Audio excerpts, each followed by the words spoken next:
Welcome to this IELTS listening practice test. There are 4 sections and 40 questions in total. Each recording is played only once. You'll have time to read the questions before each part and check your answers afterward. At the end, you'll get 10 minutes to transfer your answers. Get ready with a pen and paper. Now let's begin section 1.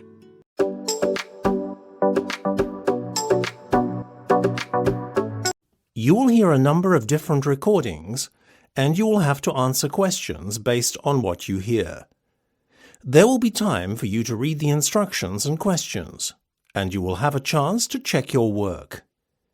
All the recordings will be played once only. The test is in 4 sections. At the end of the test, you will be given 10 minutes to transfer your answers to the answer sheet. Now turn to Section 1. Section 1. You will hear a conversation in a mobile phone center between a customer and a mobile phone seller. First, you have some time to look at questions 1 to 7.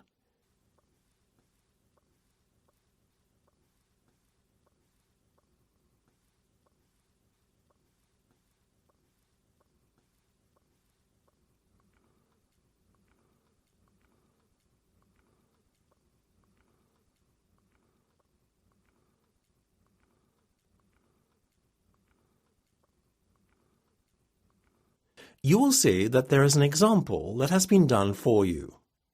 On this occasion only, the conversation relating to this will be played first. Good afternoon, madam. May I help you? Oh yes, I'm looking for a mobile phone, but don't really know where to start. This one looks a very attractive phone. Ah, yes, that's the Apple iPhone 7S 32 gig. It's very sleek and lightweight. It's only 140 grams. It's a classic look, packed with special features, such as a voice-activated service to assist you and built-in GPS. The phone the customer first looks at is the Apple iPhone 7S 32 GB.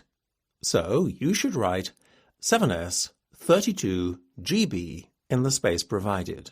You should answer the questions as you listen, because you will not hear the recording a second time. Listen carefully and answer questions 1 to 7. Good afternoon, madam. May I help you? Oh yes, I'm looking for a mobile phone, but don't really know where to start. This one looks a very attractive phone. Ah, yes, that's the Apple iPhone 7S 32 gig. It's very sleek and lightweight. It's only 140 grams. It's a classic look, packed with special features, such as a voice-activated service to assist you and built-in GPS. Well, I really only want a mobile which has a good camera and which is easy to use. Oh, and another thing, I don't want it to run out of battery all the time like some of those cheaper phones. If you want an excellent camera, then this phone has an 8-megapixel camera for photos. You can also talk for up to 8 hours once the battery is charged. On standby, your phone will remain powered for up to 200 hours. Oh, that sounds good. How much is it though? You're looking at £22.50 a month on a fixed 24-month contract. The good thing is that there are no fees payable up front. Yes, it's a bit pricey. What about this one? That's the LG G8 phone. I'm afraid I'm going to disappoint you when you learn the price. It's £40 per month. For a 24-month contract? I'm afraid so. But you're paying for several excellent features. The camera is a colossal 13 megapixels. You can also take still photos while simultaneously recording a video. Another good point is that it is remarkably lightweight at 149 grams, so it's only slightly heavier than the Apple iPhone we just looked at. What is the battery power? A lot more impressive than the Apple iPhone.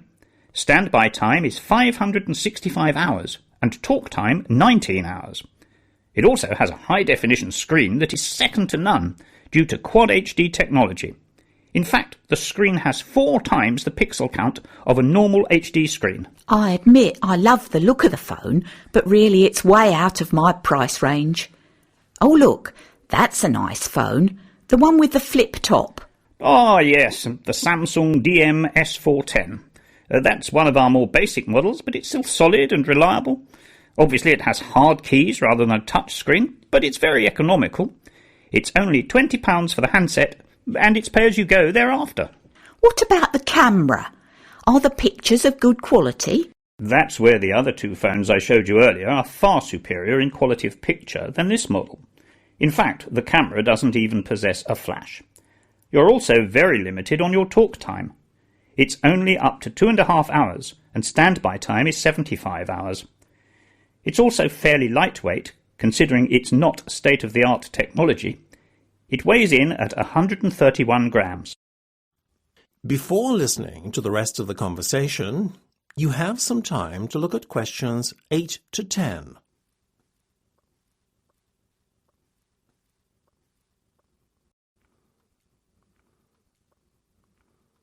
Now listen and answer questions 8 to 10. Well, all things considered, I reckon the Apple iPhone 7s 32GB is the one for me. Actually, I know that it's out of stock at the moment. We only have the display model to show customers. But if I put in an order today, it will be with you within the week, say around April the 8th. Great! So if I could just take your name and contact number, I'll give you a call as soon as it's in. Oh, thank you. The name's Janet Johnson. That's Johnson with an H. And my mobile number is 0799 678 305 8378. Wonderful. Thank you very much, madam. It was a pleasure meeting you. Thank you too for all your help and for your patience. That's the end of section 1. You have half a minute to check your answers.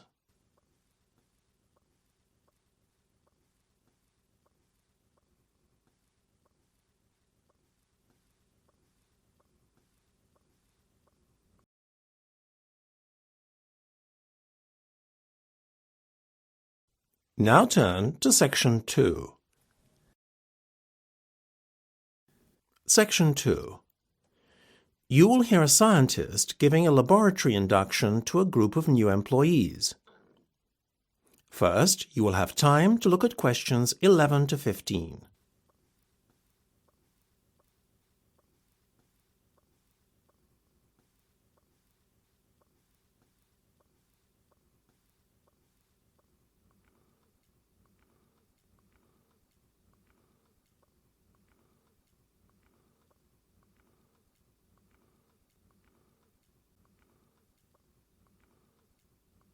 Now listen carefully and answer questions 11 to 15. Welcome everybody to Browning Smith Laboratories. I'll be giving you a short tour around your new working environment and pointing out several key features. It's very much state-of-the-art, as I'm sure you'll see. Please now look at the plan of the laboratory building I gave you earlier. At the moment, we're standing in the large storage room. It's right there, positioned at the top on your plans and roughly in the middle. We've just come through the entrance door indicated, and that's now behind us. Okay, so got your bearings? All know where we are? Good. Let's continue our tour then and go next to the dry lab. As we go straight ahead down this corridor, the caretaker's room is the next room on your right. Immediately after are the unisex toilets. Now, let's go through these doors ahead of us and into the dry lab. Okay, so here we are now in the dry lab, which is the laboratory's biggest work area. If you look at your map, as we are standing now with the doors behind us, you can see the acid storage bin area clearly marked off to your right. Let's walk over there and take a look. You can see on your maps that we're standing in the far end of the building now. The acid storage bins are a hazardous area, obviously. If one of you should accidentally come into contact with not only these stored materials, but any other hazardous substance, then please proceed immediately to the eye wash emergency shower area. That's just back where we came in, right after the doors opening onto the dry lab, on the outside corner of the unisex toilets. I think those are the main features this end of the lab, apart from the chest freezer and cooler you see off to your right as you're facing the acid storage bins. The cooler area is divided into 2 sections. Okay, let's go and see the rooms now at the other end of the building. Now don't turn off to your left.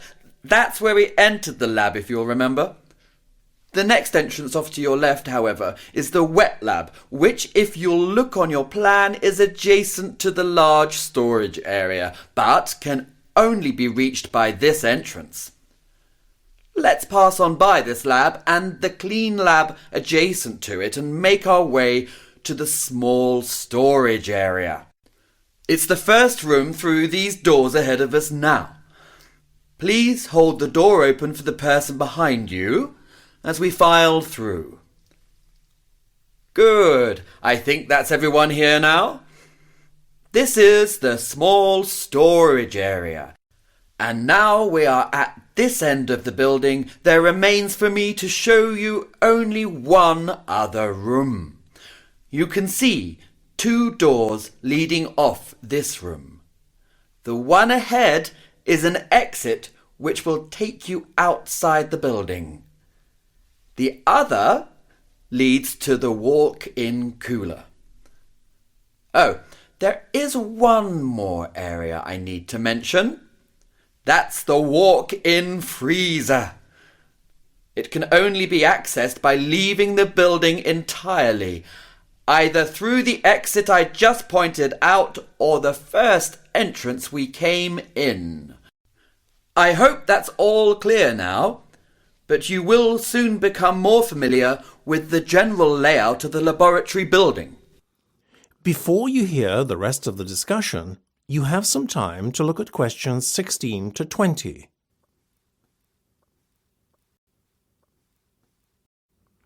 Now listen and answer questions 16 to 20.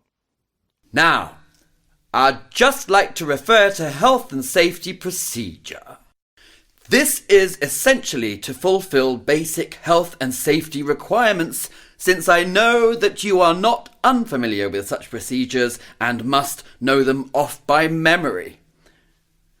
Okay, so firstly I'd like to say that if you are undertaking any project, whether supervised or not, all of you will be required to discuss it first with your health and safety coordinator. In certain cases, written approval is required. The health and safety coordinator has the final decision in situations where formal approval is needed. Everyone undertaking a project will have to first submit a form of a written standard operating procedure to the health and safety coordinator, outlining the steps and justifications for the experimental process to be carried out. Should the undertaking of a project not be granted initially, plans for the project, if satisfactorily amended, can be re-presented to the Health and Safety Coordinator for approval at a later date. Assuming acceptance of the undertaking of a project, strict laboratory procedures must be adhered to. Overalls and non-hazardous equipment can be kept in the large storage room. On no account can either laboratory clothing or samples be removed from the building itself. Obviously, the same goes for equipment that is portable. This way we can ensure that no cross-contamination can occur with samples or specimens kept in the laboratories. Finally, and this goes without saying, when hazardous materials are being handled, full protective equipment should be worn. Safety goggles and protective overalls are kept in the small storage room for this purpose. If using sharp, contaminated objects, such as needles, these can be temporarily stored in clearly marked containers on your laboratory work surface. However, They must be disposed of by the end of the day in the waste disposal bins clearly indicated outside the laboratory building. These bins are to be found just outside the exit by the small storage room. In the event of fire, please make your way immediately to the nearest of the two exits, either by the small storage or large storage room that I pointed out earlier. All that remains for me to do is to welcome you all to the company and wish you good luck. That's the end of section 2. You have half a minute to check your answers.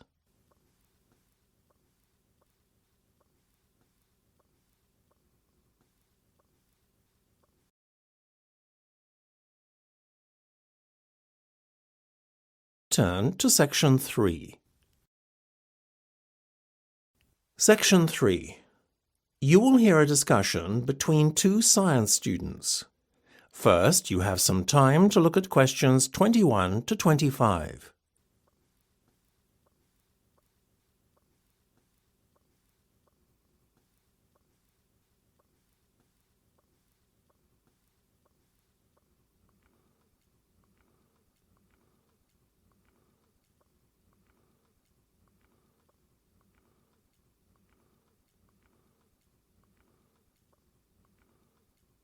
Now listen carefully and answer questions 21 to 25. Hi, Mark. Are you going to that lecture on microchip implant technology? I don't think I'll go. It's not that it's not a relevant field of study. It's just that it isn't personally relevant to me. If it were a computer science lecture, though, I wouldn't miss it for anything. I know. Still, I think the concept of microchip implants is rather intriguing. Whether you like the idea or not, such a technology opens up so many possibilities. Almost everyone stands to benefit from it. It just sounds so futuristic and like something out of a sci-fi novel to me. Funnily enough, microchip technology was first predicted in a sci-fi novel over half a century ago. More amazingly still, the prediction didn't fall far short of reality either. But what sort of person would implant a microchip in their body? Oh, I don't know. Gadget and techie enthusiasts for one. Whilst we may not have the technology available at the moment to use their full potential, they will have uses in many fields in the future, I'm sure. But doesn't the implantation of the chip hurt at all? I'd imagine it was quite painful. Actually, from what I've heard, it's relatively painless. All you feel is a slight prick on your skin as a needle with the chip is inserted under your skin. Just the thought of it makes my stomach turn. But isn't it quite unsightly? Doesn't the chip show up as a bump on the skin surface? No, not at all. It's really minute, you see. It's so small it fits into the size of a thumbnail. Well, it's certainly not my thing for sure. I think you ought to come to the lecture, though. You might change your mind. No, you go. If you find out anything interesting, then you can tell me. I'll be around on campus for at least the rest of the afternoon. OK, you're on. Great. We'll meet after the lecture then. See you. Bye. Before you hear the rest of the discussion, you have some time to look at questions 26 to 30.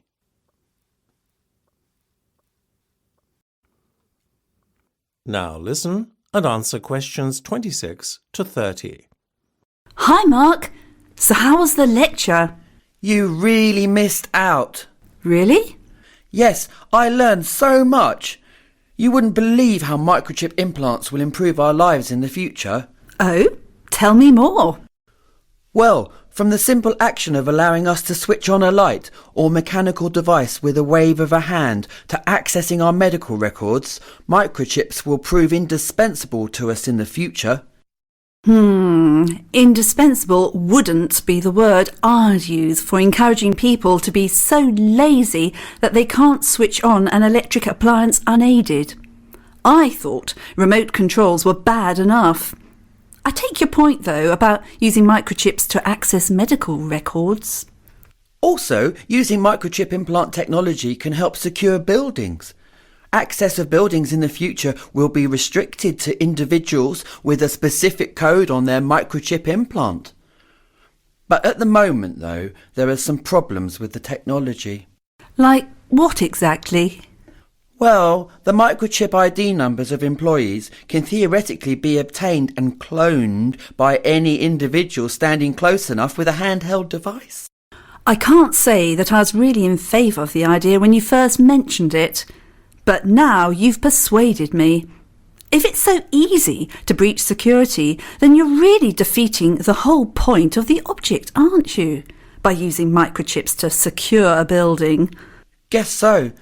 But there's another brilliant use for microchips that I haven't told you about yet. Go on.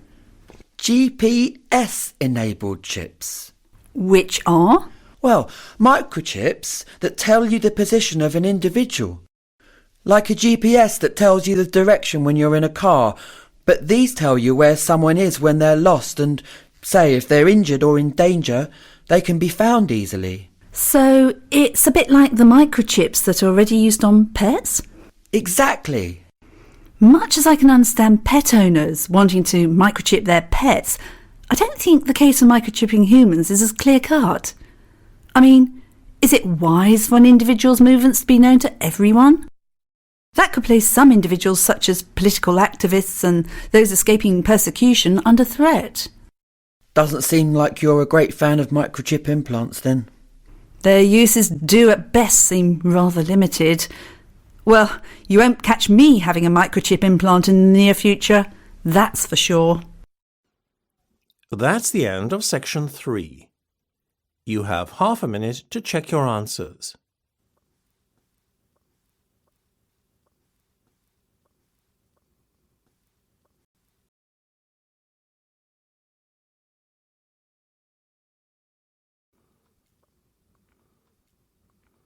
Now turn to section 4. Section 4. You will hear part of a science lecture. First, you have some time to look at questions 31 to 40.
Now listen carefully and answer questions 31 to 40.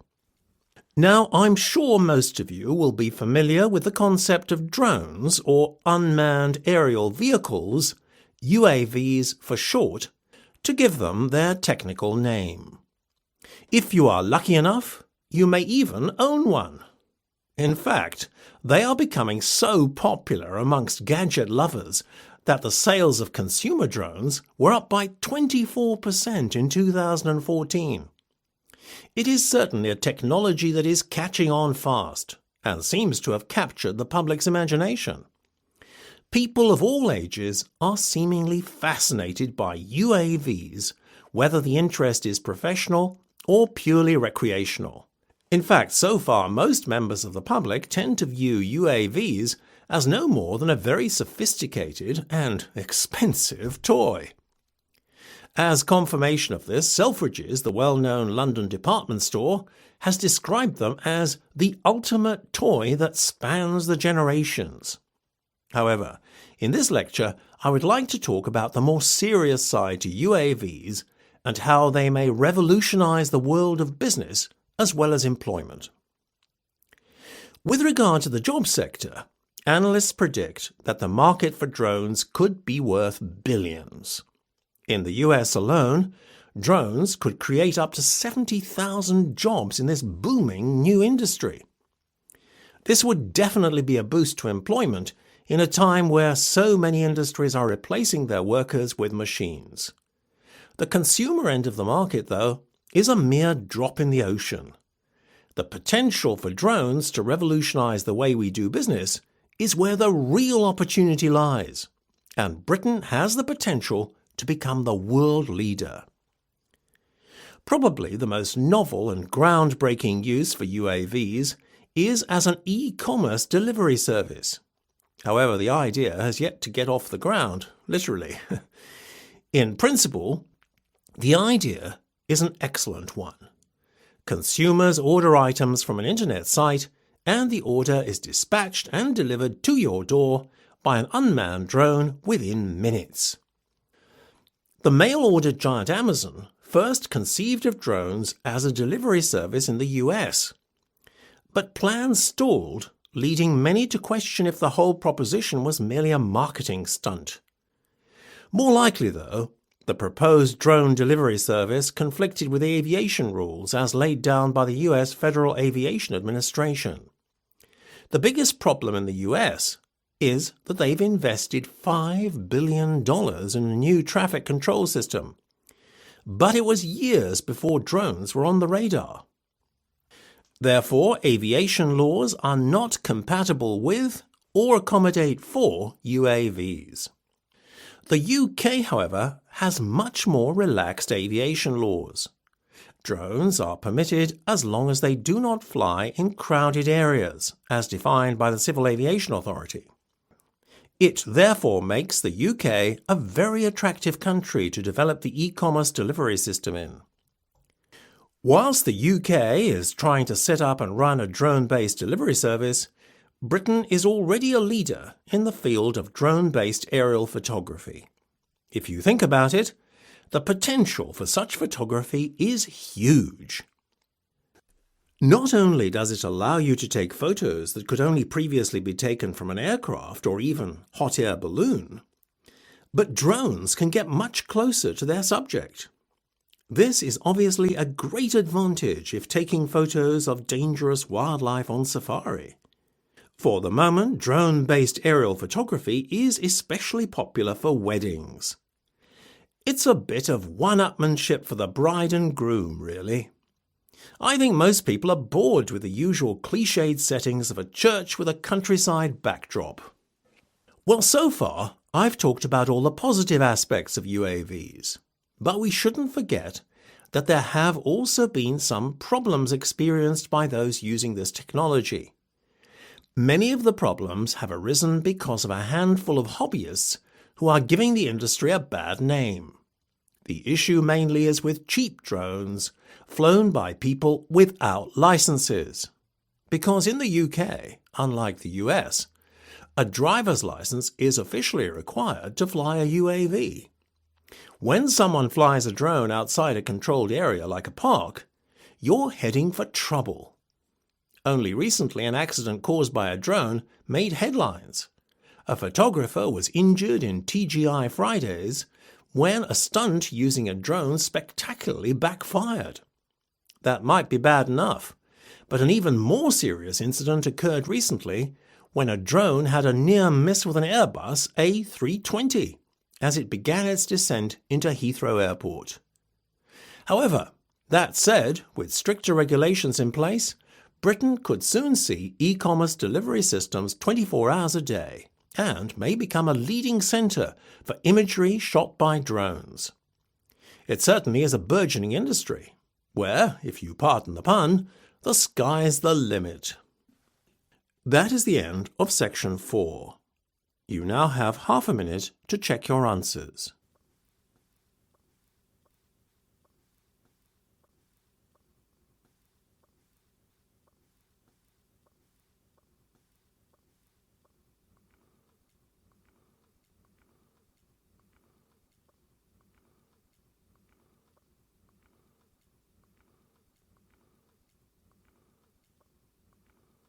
That is the end of the listening test. You now have 10 minutes to transfer your answers to the listening answer sheet.